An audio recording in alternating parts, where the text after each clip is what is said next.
સુરત જિલ્લાના બારડોલીમાં ધુલિયા હાઈવે પર બે ખાનગી બસ વચ્ચે જોરદાર ટક્કર થઈ છે ને આ દુર્ઘટનામાં 6 લોકોના મોતના સમાચાર મળી રહ્યા છે। આ ઘટનાથી સમગ્ર વિસ્તારમાં ઓહાપોહ મચી ગયો હતો, અફરાતફરી મચી ગઈ હતી। ત્યારે આ ઘટનાને લઈને પ્રત્યક્ષદર્શીનું નિવેદન સામે આવ્યું છે। સાથે જ આ મામલે સુરતના જિલ્લા કલેક્ટરનું પણ નિવેદન સામે આવ્યું છે। શું સમગ્ર મામલો હતો, વિગતે વાત કરીએ। વૈષ્ણવજન તો તેને કહીએ જે પીડ પરાઈ જાનાને રે। દર્શક મિત્રો, નવજીવન ન્યૂઝમાં આપનું સ્વાગત છે। હું છું ફૈઝાન। સુરત જિલ્લાના બારડોલીમાં આજે બપોરના સમયે એક ગમખ્વાર અકસ્માતનો બનાવ સામે આવ્યો છે, જેમાં બે પેસેન્જર બસ સામસામે અથડાઈ જવાના કારણે બસમાં આગ ભભૂકી ઉઠીને આમાં 6 લોકોના મૃત્યુ થઈ ગયા। હવે એક બસ છે તે મહારાષ્ટ્રથી ગુજરાત તરફ આવી રહી હતી ને એક જીએસઆરટી બસ છે તે પસાર થઈ રહી હતી બારડોલી વિસ્તારમાંથી। ત્યારે બંને બસો સ્પીડમાં પણ હતી ને એકાએક જજમેન્ટ ખોરવાતા બંને બસો વચ્ચે જોરદાર ટક્કર છે તે બારડોલી તાલુકાના ઉવા માણેકપુર ગામમાં સાંજના સમય થઈને આ ઘટનાના કારણે ઘેરા પ્રત્યાઘાત પડ્યા। ઘટનાની જાણ તાત્કાલિક ફાયર બ્રિગેડ અને પોલીસને કરવામાં આવતા પોલીસની ટીમ ઘટના સ્થળે પહોંચી હતી, જેમાં આ દુર્ઘટનામાં 6 લોકોના દાઝી જવાના કારણે મૃત્યુ પણ નિપજ્યા, જ્યારે ઇજાગ્રસ્ત લોકોને તાત્કાલિક સારવાર માટે બારડોલીની સરકારી હોસ્પિટલ ખસેડવામાં આવ્યા। આ ઘટનાને લઈને પ્રત્યક્ષદર્શીનું પણ નિવેદન સામે આવ્યું છે, જે અકસ્માતના સમયે બસમાં હાજર હતા। તેઓ શું કહી રહ્યા છે, તેમનો આબાદ બચાવ થયો છે તેને લઈને તે સાંભળો। मेरा नाम गणेश कुमार है। महाराष्ट्र से गुजरात की ओर आ रहा था। बारडोली के आसपास गाड़ी आ चुकी थी। गाड़ी इतने स्पीड में थी और जो घटना हुई कुछ क्षणों में कि समझ ही नहीं पाए कि क्या हुआ। एक पलटी के बाद बच्ची थी मेरे पास, तो मैंने बच्ची को कस के पकड़ा। फिर दूसरी पलटी के बाद तो कुछ समझ में ही नहीं आया। फिर 2-4 लोग मेरे ऊपर आने की वजह से नीचे, जैसे ही मैं गिरा तो रोड के नीचे गाड़ी पड़ चुकी थी, आग लग चुकी थी। ऊपर देखा तो सब लोग पड़े हुए थे, मेरे उठा हुआ था। उठने के बाद फिर हटाया, बच्ची को लिया, बीवी को उठाया, बाहर निकला, देखा तो बहुत आग लग चुकी थी। बच्चे थे छोटे 2-3, उनको निकाले वहाँ से। बाकी लोग निकाल नहीं पाए, बाकी अंदर ही थे। आग बहुत ज़्यादा लग चुकी थी। बाहर आके फिर लोगों ने मदद की, 4 व्हीलर वालों ने, फिर पुलिस आए और फिर यहाँ तक पहुँचे। गाड़ी बहुत स्पीड थी। मैंने जब भी आता हूँ तो मुझे महाराष्ट्र से गुजरात में आने के लिए 7 घंटे लगते। इस बार मैं वहाँ से बैठा तो 2.5 घंटे में मैं बारडोली तक आ गया। इतना स्पीड, मतलब बहुत लोगों की जान की मतलब कोई परवाह नहीं है इसमें। वो नहीं कह सकता, मैं आगे नहीं, बहुत पीछे 22-23 नंबर पे बैठा था। लेकिन गाड़ी अगर यहाँ तक इतने कम टाइम में आई है तो गाड़ी बहुत स्पीड से। वो नहीं बता सकता। फैमिली है। कौन फैमिली में था और किस तरह पोजीशन है? मेरी बीवी का हाथ फ्रैक्चर है, पीठ पे लगा है, पैर में भी लगा है, और मेरी बच्ची है, उसे हाथ में थोड़ा लगा है। बाकी मुझे थोड़ा सा ये लगा है, बाकी कोई इंजर नहीं है। लेकिन बाकी लोगों की बहुत ख़राब कंडीशन है, उठ नहीं पा रहे। बहुत जो जिनकी उम्र ज़्यादा है वो लोग वहाँ से लगने के बाद निकल नहीं पा रहे, और कोई अंदर आए भी नहीं, उठा के लेके जाए, वही बाहर निकाले।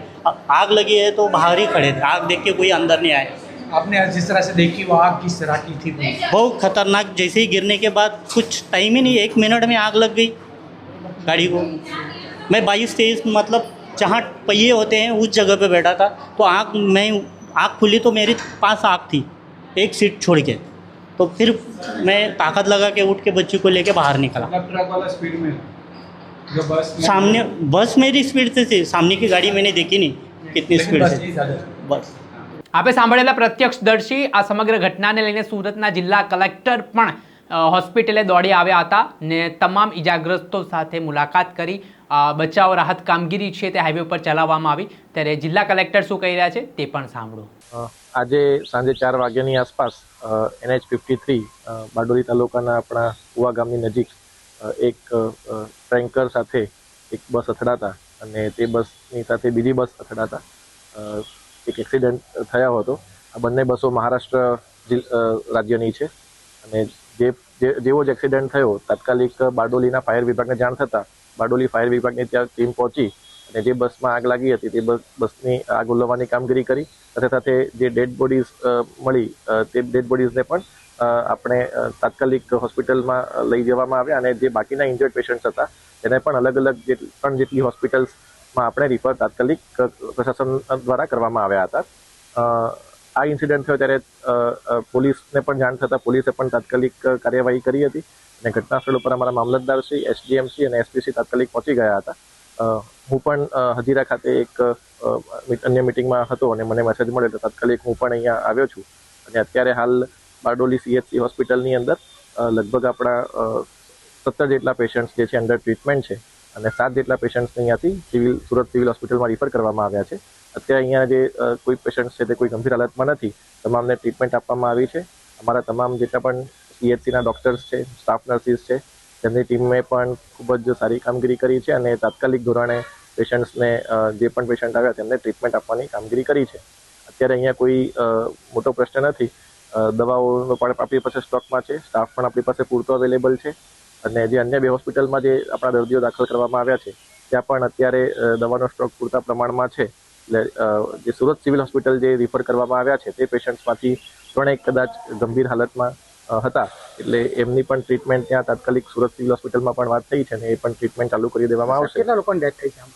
અત્યારે હાલ અમારી પાસે જે આંકડો છે તે 7 જેટલી આપણને કન્ફર્મ થયું છે.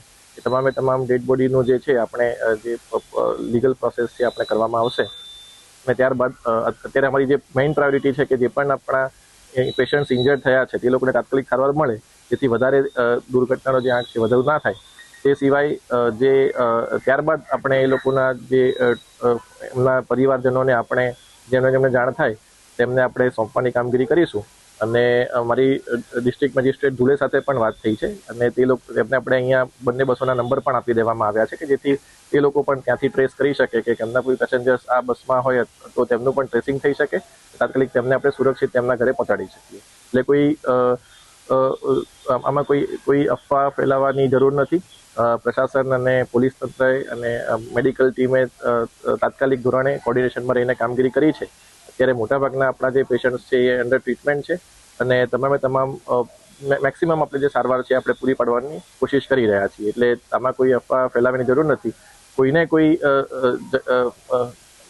પેશન્ટ વિશે અથવા પેસેન્જર વિશે કોઈ જાણવું હોય તો તે અમારા તંત્રનો સંપર્ક કરી શકે છે. ધન્યવાદ. જે આ જે રીતે ધુલિયા હાઈવે ઉપર ગમખ્વાર અકસ્માતનો બનાવ બન્યો છે અને આમાં 6 લોકોના જે મૃત્યુ નિપજ્યા છે તેના કારણે સમગ્ર વિસ્તારમાં અરેરાટી વ્યાપી ગઈ છે ને હાલ હાઈવે પર જે ચક્કાજામની સ્થિતિનું નિર્માણ થયું છે તેને ટ્રાફિકને સોલ્વ કરાવવા માટે પોલીસ દ્વારા કામગીરી પણ કરવામાં આવી રહી છે. દર્શક મિત્રો, આવા જ નવા વિડીયો સાથે આપણે માહિતગાર કરતા રહીશું, પડપણના અપડેટો આપના સુધી પહોંચાડતા રહીશું. એટલે નવજીવન ન્યૂઝ જોતા રહો, લાઇક કરો, શેર કરો.